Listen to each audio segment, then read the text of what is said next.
नमस्कार भाइयों बहनों।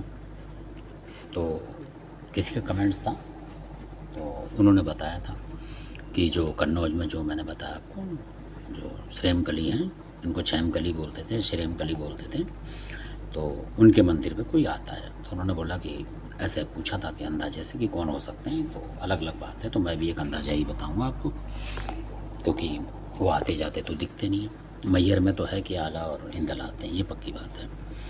तो उनका अनुभव भी करते हैं लोग। ऐसे ही बताते हैं कि जो श्रेमकली मंदिर है कन्नौज में, उसमें भी फूल वूल चढ़ते हैं कई दफ़े, पानी वगैरह भी चढ़ते हैं उसमें। इस तरीके से बताते हैं कि कोई आता है, कभी कभी घंटे बजते हैं उसमें बीच बीच में, कभी कभार कोई दिन तारीख होती होगी खास, तब आते होंगे। तो पूछ रहे थे, क्योंकि कन्नौज के लोगों को भी इतिहास नहीं पता इस तरीके से, बहुत सारे लोगों को।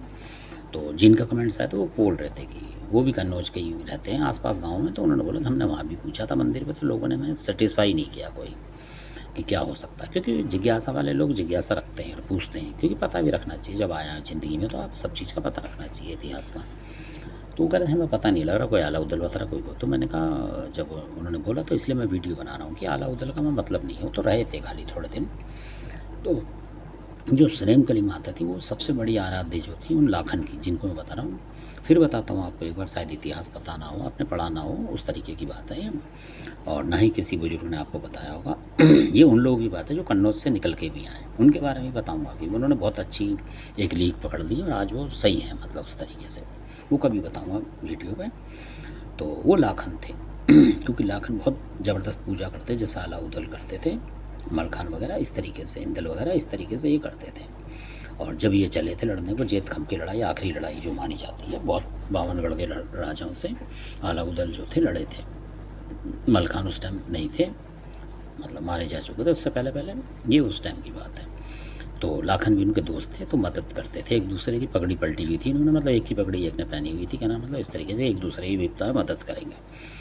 तो वो रुके नहीं थे, और श्रेमकली माता ने स्वयं प्रकट होकर उनको रोक लिया था। मतलब बताते हैं कि उनका हाथ रोक लिया था, पकड़ लिया था उनका हाथ, कि तुम आगे मत बढ़ो, यहीं रहो, क्योंकि तुम्हारे बाद मेरे को ऐसा भगत नहीं मिलेगा तुम जैसा, और तुम रुक जाओ। उन्होंने बोला माता ने कि तुम रुक जाओ, और आज ही अगर रात को आप रुक गए तो मैं आपको अमर कर दूंगी, आज मत जाओ, मतलब इस तरीके से। और लड़ाई तो वहाँ चल चुकी थी, तो उनको पहुँचना जरूर, क्योंकि सुबह जब पहुँचेंगे जब तो शाम तक पहुँचेंगे, तो अगले दिन लड़ेंगे। अगर वो एक दिन और रुक जाएंगे, 2 दिन, तो फिर तो दिक्कत हो जाएगी, वहाँ पता नहीं क्या हो जाए। तो इसलिए उन्होंने मना कर दी कि माता, दोस्त है वो मेरा, उसका फ़र्ज़ पहले निभाना है। मतलब कि जिंदा रहना ज़रूरी नहीं है, रहे रहे ना रहे, मतलब पर अपने जो, अगर हम ऐसे तरीके से जान के चक्कर में हम वादा खिलाफ़ी करेंगे तो वो गलत है। ऐसा जीना भी फिर मेरे को शोभा नहीं देगा। ये उनके जो सब थे, लखन जो राणा बोलते हैं, वो लखन राणा, तो लखन सिंह राय भी बोलते हैं उनको, तो वो थे। और फिर वो चले गए थे। तो माता आज भी बताते हैं कि जो असली मूर्ति जो बुजुर्ग ने बताई, अब मेरे को पता नहीं मूर्ति है कि नहीं है, वो बुजुर्ग बताते, जो देखते थे, कन्नौज से आए हुए थे देख के, तो वो बताते थे कि वो माता आज की जो डेट में, मतलब बताते हैं कि उसी टाइम वो माता तिरछा बैठ गई थी। जैसे मंदिर के सामने मुंह होता, आपने देखा होगा मूर्तियों का ज़्यादातर, तो सामने मुंह होता, तो वो उस मूर्ति का ही बताते हैं, जो भी मूर्ति हो वो शायद पत्थर वत्थर की होंगी। तो ऐसे ही कुछ जिक्र आया था। तो वो तिरछी है, मतलब दरवाजे पे नहीं दिख रही, वो एकदम मुंह घुमा लेती है ना, जैसे कोई बात हो जाए, गुस्सा हो जाए कोई।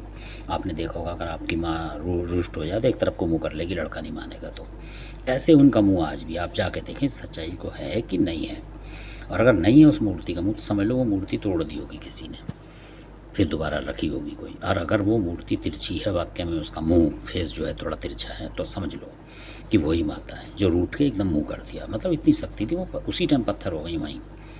तो वो प्रेजेंट निकल के आती थी माता। तो आज उनकी पूजा करते होंगे लाखन जो है, वहाँ आते होंगे जब कभी, क्योंकि उनसे प्यार है उन माता से, तो वो आएगा। आत्मा जिससे प्यार होता है, लगाव होता है, वो आता है। और इस तरीके से आपने देखा होगा कि जो भी, मैं इस तरीके से भी आपको समझाता हूँ कि जो हमारे या आपके दादा परदादा जो होते हैं, तो आपने ये भी देखा होगा कि हैदराबाद की कालका को मानते हैं अपने जीते जी। तो जब वो चले जाते हैं ऊपर, फिर भी जब वो आएंगे आपके ऊपर, जब आप भगत बनेंगे, कुछ करेंगे, तब भी वो हैदराबाद की जयकारा लेते आएंगे, क्योंकि उनकी आराध्या वही मानी जाएगी, हैदराबाद की जो भी हैं, या जो भी देवता होगा जिसने जिसकी करी होगी, उसका जयकारा लेता हुआ आएगा। क्यों? कि उसका ध्यान वहीं होता है कि मैंने इनकी पूजा करी और वो मेरे आराध्य हैं। तो ऐसा ही होता है। तो जो लाखन राणा हैं वो भी आते होंगे वहीं, जब कभी करते होंगे, तो और कोई नहीं आता होगा। तो ये मेरे हिसाब से बात है, क्योंकि वो उसके पुजारी थे वहाँ, बहुत भक्त थे ज़बरदस्त। तो धन्यवाद, आपने वीडियो देखा, अच्छा लगे सब्सक्राइब करें, शेयर करें, लाइक करें। अच्छा लगे तो आपने देखा वीडियो, इसके लिए बहुत बहुत धन्यवाद।